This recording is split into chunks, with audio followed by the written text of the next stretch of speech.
In this video, we will be looking at grouping and how menu items can be associated with different areas like menu sets, discount types, taxes, printer types, and tags. Grouping gives us a quick way to make adjustments to menu item details of multiple menu items at once, instead of touching upon individual menu items and making changes on them one at a time. Grouping also gives us a quick overview of how our menu items are grouped by different areas and is a good way to check for completeness or errors.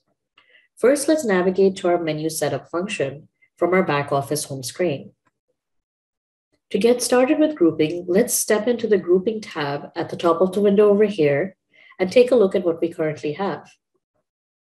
Our view is split into three areas: the Global Menu Items list to the left, the Specific Grouping Type tab, and the grouping titles belonging to that type in the middle, and a grouping area that holds items associated within a grouping.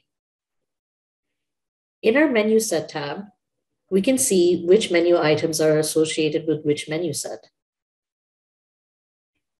If there are no items associated with the menu set, the grouping area will simply say Menu, like it does here, with no additional items beneath it. When items do exist in a menu set, we will see them in the grouping area along with their inherited folder structure, and it will look like this. The same grouping information can also be found in our Quick Menu tab.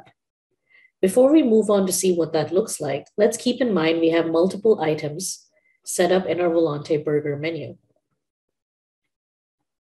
When we navigate to the Quick Menu tab, we will see a list of menu set titles on the right-hand side.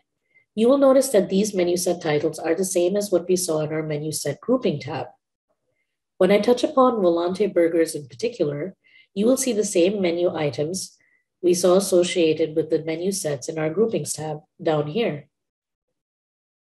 If I wanted to add more menu items to a menu set, there are two ways I can accomplish that. The first is in the Quick Menu tab by clicking, dragging, and dropping a menu item from the Global Menu Items list onto the menu set I wish it to be a part of, like this. I want beverages to be a part of my menu set, and I notice that I don't have beverages listed over here. So in order to make it a part of the menu set, all I'd have to do is click, drag, and drop it into the menu set. And there we have it. Beverages has appeared. I can also do the same thing in the Grouping tab. Let's navigate back. Right now, because I've already dragged in beverages, I have it here listed already. But if I hadn't done that, I could do it here as well, where I could click, drag, and drop into the menu set Volanté burgers into the relevant grouping area. Let's now look at the Discount Type Grouping tab. Our view is similar to what we've seen before with our Global Menu Items list on the left-hand side and our grouping area to the right-hand side. When we touch upon an existing discount type, we will see which menu items that restrictive discount type currently applies to in our grouping window area. According to this grouping information, we can see all the cold and hot beverages in Volanté Burgers division have a drinks discount. We can also see this information by stepping into an individual menu item's basic area. Let's hop back into our menu item tab and take a quick look at our beverages in Volanté Burgers menu to see what discounts are applied. Go to our menu item tab. Let's expand our beverages. And let's look at Barq's root beer for now. We can see that the drinks discount is applied here. As I scroll down these drinks, you'll notice that all of them have a drinks discount applied in the discount types window. To apply a discount type, we could mark off which discounts apply to our menu item in the discount type window here, like this. Or we can navigate back to our grouping tab and bulk apply discounts, like we did before, by clicking and dragging multiple items into our grouping area to apply the drinks discount.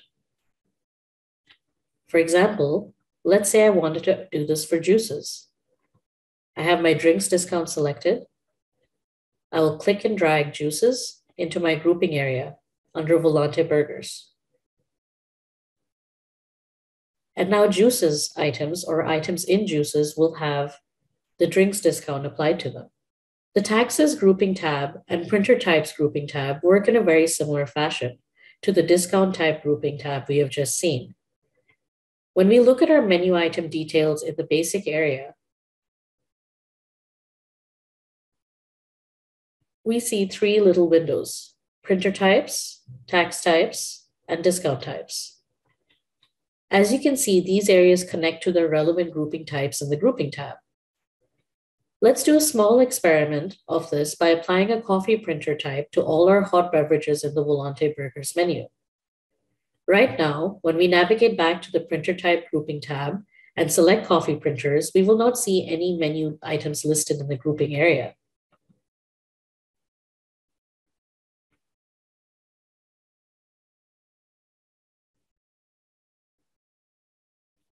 There are no menu items listed here. Let's now step back into our menu item tab and apply the coffee printer type to all our hot beverages by touching upon them individually and selecting the coffee printer in the printer types window, like this. First, let's step into our menu tab. Let's go into our hot drinks. I have a couple here, so I'll do it for a few of them. Cappuccino.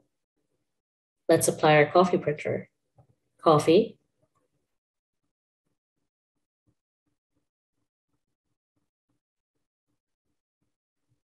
So I've applied it to a couple of hot drinks over here. I'm going to hit Save All. Now that we've done this, our expectation is to see this information reflected in our grouping tab for printer types. Let's navigate back to our grouping tab. And as you see, in our coffee printer area, we have a couple of hot drinks applied, the ones that we just changed. Like before, if we wanted to add more menu items to use a certain kind of printer type, we can do this by clicking, dragging, and dropping the menu item from our global menu items list into our grouping area.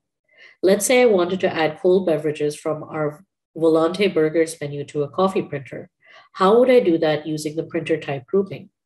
First, touch upon the printer type to select it, and then click and drag and drop cold beverages from our Volanté's Burgers menu into our grouping area. And there you have it. Now all my cold drinks will have the coffee printer applied to them. Let's do a quick double check on our cold beverages menu item details to see this. Coffee printer. Coffee printer.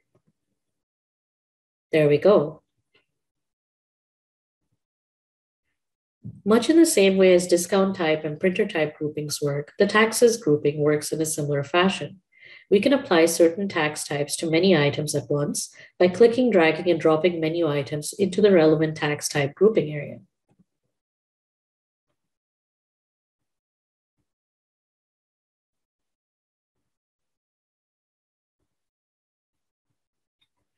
As we can see, our GST tax type is applied to many menu items within our Volanté Burgers division.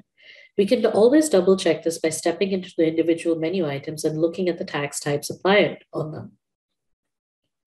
As you can probably see now, the grouping tab acts as a catch-all for certain properties of menu items and also gives us a way to bulk apply these properties to menu items with the click, drag, and drop functionality.